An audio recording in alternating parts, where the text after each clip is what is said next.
बिस्मिल्लाहिर्रहमानिर्रहीम। अस्सलाम वालेकुम दोस्तों, मेरी ये वाली मेडिकल वीडियो जो है बुखार के मतलब है और ये काफ़ी तफसीली वीडियो है।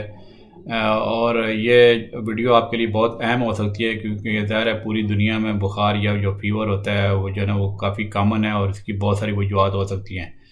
तो चलें स्टार्ट करते हैं। बेसिकली जो बुखार होता है ना वो आपके जो बॉडी टेम्परेचर में वक्ती तौर पे जो है ना वो बढ़ जाना होता है। ये बेसिकली आपका जो इम्यून सिस्टम है जो रिस्पॉन्ड करता है मुख्तलिफ़ इन्फेक्शन के ख़िलाफ़, उसका एक ये हिस्सा समझ लें। और बुखार जो है आम तौर पे इन्फेक्शन की वजह से होता है। ज़्यादातर बच्चों और बड़ों में जो है ना बुखार ज़ाहिर है एक तरह की वो अनकम्फर्टेबल फीलिंग होती है इंसान को। और लेकिन ये कि इस पे ज़्यादातर केस में ये कि इतना डरने की ज़रूरत नहीं होती है।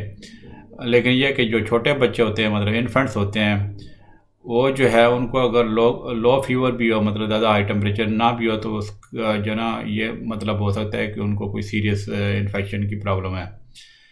और बुखार आम तौर पे जो है ना ये जो है ना चंद दिन बाद ठीक हो जाते हैं ज़्यादातर केसेस में। लेकिन ये कि इसमें ये कि जो है ख़ास तौर पे मैंने बताया ना कि छोटे बच्चों का थोड़ा मसला हो सकता है, जो मैं आगे चल के बताऊँगा। तो वो उनकी ट्रीटमेंट बहुत ज़्यादा ज़रूरी होती है। अच्छा, उसमें ये है कि इसके लिए ट्रीटमेंट के लिए बड़ी ओवर द काउंटर बहुत सारी मेडिकेशन आती हैं, जो मैं जब ट्रीटमेंट के जो है ना आगे वाला एंड के सेक्शन पे डिस्कस करूँगा, ठीक है। अब आ जाते हैं कि फ़ीवर की अलामात यानी सिम्टम्स क्या होती हैं। बेसिकली इंसान जो बॉडी टेम्परेचर है ना वो पर्सन टू पर्सन जो ना वेरिएट करता है। मतलब ये ना कि ज़रूरी नहीं है कि हर बंदे का एक ही तरह का टेम्परेचर हो। और फिर ये कि दिन के मुख्तलिफ़ औक़ात में भी ये टेम्परेचर थोड़ा बहुत ऊपर नीचे हो सकता है। जो एवरेज टेम्परेचर बॉडी का है वो ये है कि आप जो फ़ारेनहाइट में अगर उसको लें तो 98.6 है, ठीक है। और सेंटीग्रेड में ये 37 डिग्री सेंटीग्रेड मतलब नॉर्मल टेम्परेचर कंसिडर किया जाता है।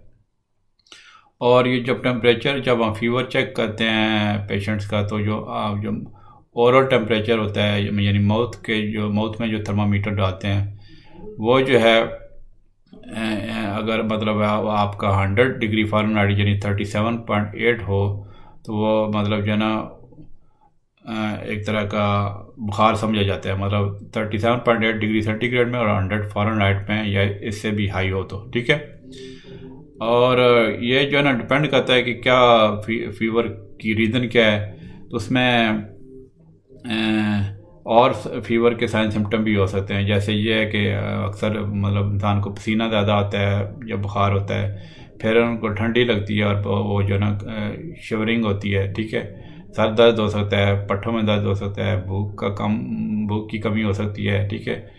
फिर इंसान इरिटेबल हो सकता है, डिहाइड्रेशन हो सकती है। इसके अलावा जनरलाइज एक तरह की आपको कमज़ोरी हो सकती है। अच्छा, अब मैं आपको बता दूं कि टेम्परेचर लेने का क्या सही तरीका है। उसमें ये कि मुख्तलिफ़ किस्म के थर्मामीटर आते हैं जो आपका ओरल मतलब टेम्परेचर चेक कर सकते हैं, फिर रेक्टल टेम्परेचर भी चेक हो सकता है, फिर ईयर मतलब टिम्पेनिक जो है ना वो टेम्परेचर मेजरमेंट के वो है थर्मामीटर। फिर इस तरह फिर जो ना फोर हेड पे जो ना के लिए आता है जो टेम्पोरल आर्टरी थर्मामीटर जिसको बोलते हैं, ठीक है। अच्छा, बेसिकली जो आपके जो ओरल और रेक्टल टेम्परेचर है ना वो ज़्यादा एक्यूरेट होते हैं जो आपका जो बॉडी का जो कोर टेम्परेचर की मेजरमेंट के लिए। अब वैसे तो ईयर और फोर हेड के जो थर्मामीटर जो है ना वो कन्वीनियंट होते हैं, लेकिन ये कि उतनी ज़्यादा मतलब एक्यूरेसी नहीं होती है इन थर्मामीटर से, ठीक है। अच्छा, और जो छोटे बच्चे होते हैं मतलब इन्फेंट्स होते हैं उनमें जो अगर रेक्टल टेम्परेचर उनका वो लिया जाए तो वो ज़्यादा वो एक्यूरेट होता है, ठीक है। उसमें यह कि जब आप टेम्परेचर जो रिकॉर्ड कर रहे हैं तो उसमें आप जो है ना कि एक तो रीडिंग का बताएं डॉक्टर को, और फिर जो है ना ये भी बताएं साथ कि थर्मामीटर आपने कौन सा यूज़ किया है। अच्छा,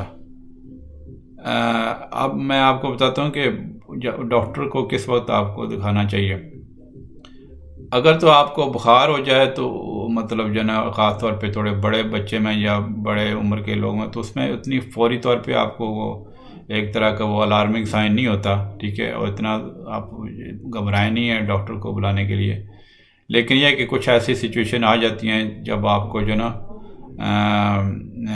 फौरी तौर पे मेडिकल एडवाइस लेनी चाहिए, ख़ास तौर पे छोटा बच्चा अगर बीमार हो, ठीक है, या आपको सीरियसली कुछ और फ़ीवर के अलावा वो कुछ और अलामात भी साथ हों जो मैं आगे डिस्कस करता हूँ। अच्छा, जो इन्फेंट्स और जो टॉडलर्स होते हैं, मतलब इन्फेंट से थोड़े बड़े जो है ना, जो मतलब इन्फेंट्स आमतौर पे साल से कम बच्चों को या 2 साल से कम को समझा जाता है, फिर 3 से 5 साल ये जो टॉडलर होते हैं, ठीक है।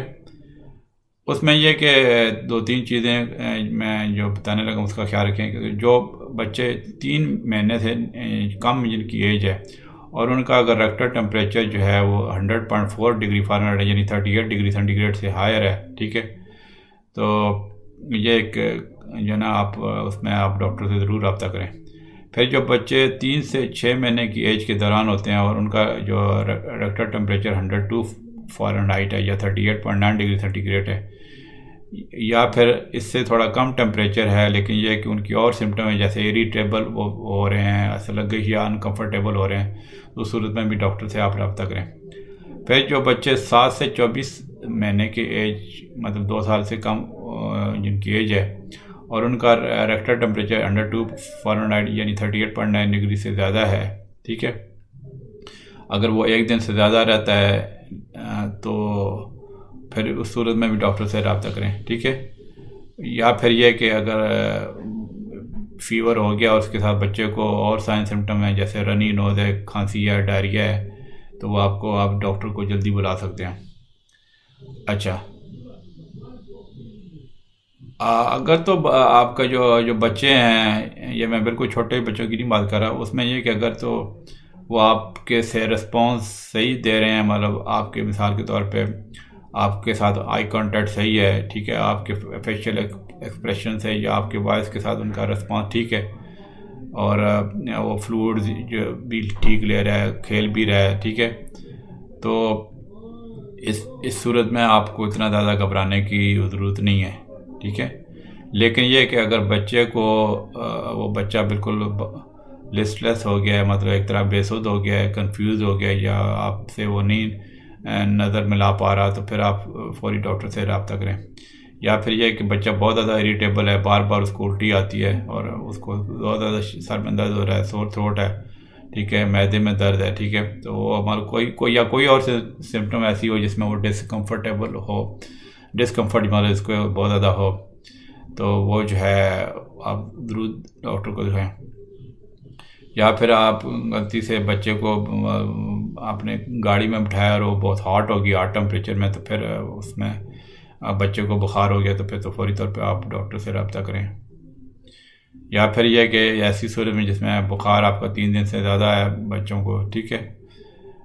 इसके अलावा फिर यह कि कुछ बच्चों में वो झटके लग सकते हैं, सीयर मतलब जो ना, तो उसकी सूरत में जो ना अगर बच्चे को झटका लगा है और 5 मिनट या उससे ज़्यादा का जो उसकी ड्यूरेशन रही है, तो आप फौरी तौर पे अपने एमरजेंसी नंबर से रब्ता करें, ठीक है।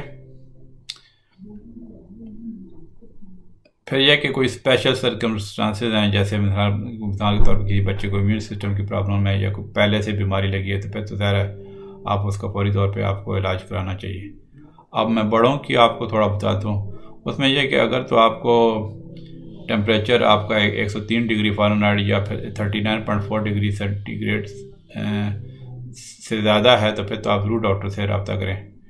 और लेकिन यह कि कुछ जो साइन सिम्टम जो अभी मैं बताने लगा हूँ, उस सूरत में तो आप फौरी एक तरह का इमरजेंसी में चले जाएँ। मतलब मिसाल के तौर पे आपको बहुत तेज़ बुखार भी है, फिर साथ साथ शदीद किस्म का सर दर्द है, आपकी बॉडी पर रैश आ गई है, या फिर आप लाइट से बहुत ज़्यादा सेंसिटिव हो गए हैं, ठीक है, और आपकी जो गर्दन वो स्टिफ हो गई है, या जो ना, या जब आप सर आगे अपना मतलब बेंड करते हैं तो दर्द होता है, और ये मेंटल कन्फ्यूजन हो जाए, आप बिहेवियर अजीब सा हो जाए, आपसे बोलने ना सही तरह हो सके, और बार बार उल्टी हो रही हो, तो या फिर सांस लेने में मुश्किल हो रही है, चेस्ट पेन हो, या पेट में दर्द बहुत ज़्यादा हो, फिर ठीक है, और या यूरिन करते वक्त बहुत पेन हो, ठीक है, या इसके अलावा आपको झटके लगना शुरू जाए, तो ये जो मतलब ये जो मैंने चीज़ें सिम्टम बताई हैं ना, तो इसके साथ अगर बुखार हो तो आप ज़रूर जो है मतलब बड़ों को भी आप फौरी तौर पे डॉक्टर से रब्ता करें, ठीक है। अब मैं आ जाता हूँ कि फ़ीवर की कॉज क्या होती हैं। बेसिकली जो आपका जो बॉडी टेम्परेचर है, आपके जो एक तरह का बैलेंस होता है हीट प्रोडक्शन और हीट लॉस के दरमियान, ठीक है। आपके दिमाग में एक एरिया है जिसको हम कहते हैं हाइपोथैलेमस, ठीक है। ये इसमें मतलब बेसिकली एक तरह की थर्मोस्टेट का रोल प्ले करता है, मतलब जो है ना ये आपके जो उसमें बैलेंस मेंटेन रखता है। तो अगर तो मतलब आप सेहतमंद हैं तो फिर आपका बॉडी टेम्परेचर थोड़ा बहुत वेरिएट करता है पूरे मतलब दिन में। मतलब मॉर्निंग टाइम पे लो हो सकता है थोड़ा टेम्परेचर, और थोड़ा मतलब आफ्टरनून या इवनिंग में थोड़ा टेम्परेचर आपका वैसे हाई हो सकता है। लेकिन जब आपका जो इम्यून सिस्टम है जब किसी बीमारी के ख़िलाफ़ वो एक्ट करता है, ठीक है, तो आपका जो हाइपोथैलेमस होता है ना, जो मतलब वो बेसिकली आपके बॉडी टेम्परेचर को बढ़ा देता है, ठीक है। फिर ये जब टेम्परेचर बढ़ता है तो फिर एक तरह का आपकी बॉडी में एक तरह का कॉम्प्लेक्स प्रोसेसेस स्टार्ट हो जाते हैं, जिसमें ये कि वो हीट ज़्यादा प्रोड्यूस होती है और जो हीट लॉस जो है ना वो कम होती है। और जब अब इंसान को वो जो शिवरिंग होती है, मतलब जो कहते हैं ना कि वो ऐसे कांप रहा है जब ठंडी से, तो बेसिकली वो आपकी बॉडी जो है ना वो हीट प्रोड्यूस करने की कोशिश कर रही होती है। इसी तरह जब आप ऊपर आप कंबल लेते हैं या लिहाफ लेते हैं तो फिर ये ना कि आप मतलब ठंडी की वजह से तो आप एक तरह की अपनी बॉडी को हेल्प कर रहे हैं हीट रिटेन करने के लिए। अच्छा, अगर बुखार आपका 104 फ़ारेनहाइट है, यानी 40 डिग्री सेंटीग्रेड है, और फ्लू के साथ है, ठीक है, तो उसमें यह होता है कि बेसिकली आपका इम्यून सिस्टम उसके जो ना एक तरह की फाइट कर रहा होता है उस आपके फ्लू से, ठीक है, और वो जनरली इतना हार्मफुल नहीं होता। इसके अलावा फिर यह है कि बुखार होने की जो है ना और ज़्यादा बहुत सारी रीज़न हो सकती हैं। मिसाल के तौर पे वायरल इन्फेक्शन है, बैक्टीरियल इन्फेक्शन है, हीट एग्जॉशन जो है हीट स्ट्रोक या हीट एग्जॉशन उससे हो सकता है। फिर कुछ इन्फ्लेमेटरी कंडीशन है जैसे रिमाटॉइड आर्थराइटिस हो गया, फिर आपकी जो है ना जॉइंट्स की इन्फ्लेमेशन होगी, ठीक है, आपका कोई अंदर खुदा खाता कि कैंसरस मैलिग्नेंट ट्यूमर हो गया, ठीक है।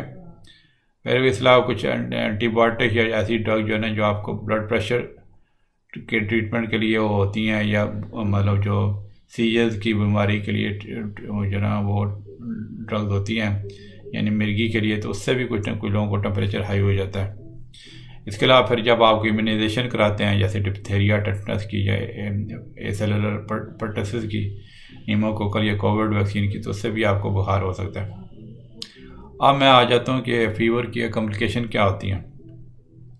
तो उसमें यह कि बच्चे जो 6 से 5 साल के दरम्यान होते हैं उसमें यानी कि उनको सीज़र मतलब जो झटके लगने का ज़्यादा ख़तरा हो सकता है, ठीक है, जिसको हम फेब्राइल कन्वर्शन कहते हैं।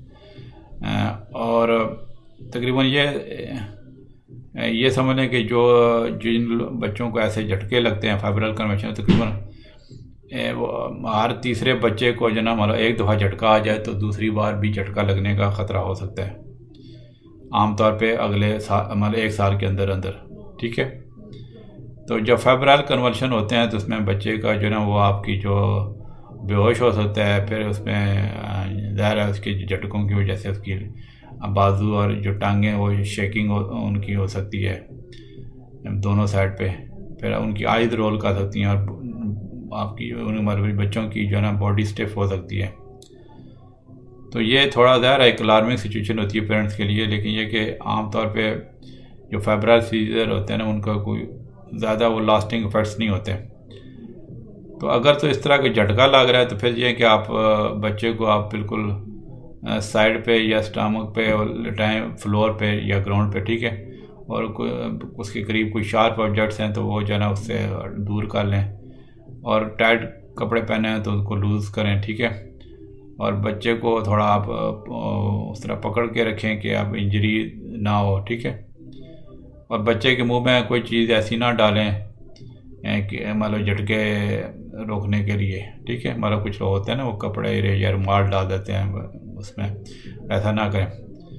तो अगर तो 5 मिनट से, जैसे मैंने पहले बताया, 5 मिनट से जैसे ज़्यादा जो है ना वो बच्चे को झटके लग रहे हैं तो वो जो है आप फौरी तौर पे जो है ना वो डॉक्टर से रब्ता करें।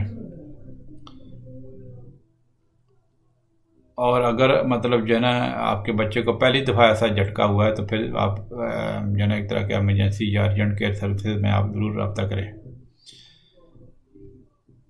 फिर यह कि इसमें यह कि अगर आपके बच्चे ने मतलब आपने इमरजेंसी केयर नहीं हुआ तो फिर यह कि आप जैसे ही मतलब जो है ना वो मतलब आपको सूरत सूट करती है तो फिर आप बच्चे के जो है ना हेल्थ केयर जो डॉक्टर हैं उसके फर्दर एवेलुएशन कराएं। मतलब एक तो बेहतर तो यही है ना कि इमरजेंसी में रब्ता करें, लेकिन अगर किसी वजह से नहीं हो सका तो फिर आप जो है ना फौरी तौर पे अपने जो प्राइमरी केयर फिजिशियन है या जीपी है उससे आप जो है ना कंसल्ट कर सकते हैं। तो मेरे ख्याल में थोड़ी ये वीडियो लंबी होती जा रही है, तो इंशाल्लाह जो नेक्स्ट वीडियो में मैं इसकी फ़ीवर की जो प्रिवेंशन और इसके जो ना आगे ट्रीटमेंट और जो ना वो लाइफस्टाइल और रेमेडीज़ वगैरह वो डिस्कस करूँगा। चलें इंशाल्लाह मिलते हैं अगली वीडियो में। ओके जी, अल्लाह हाफिज़।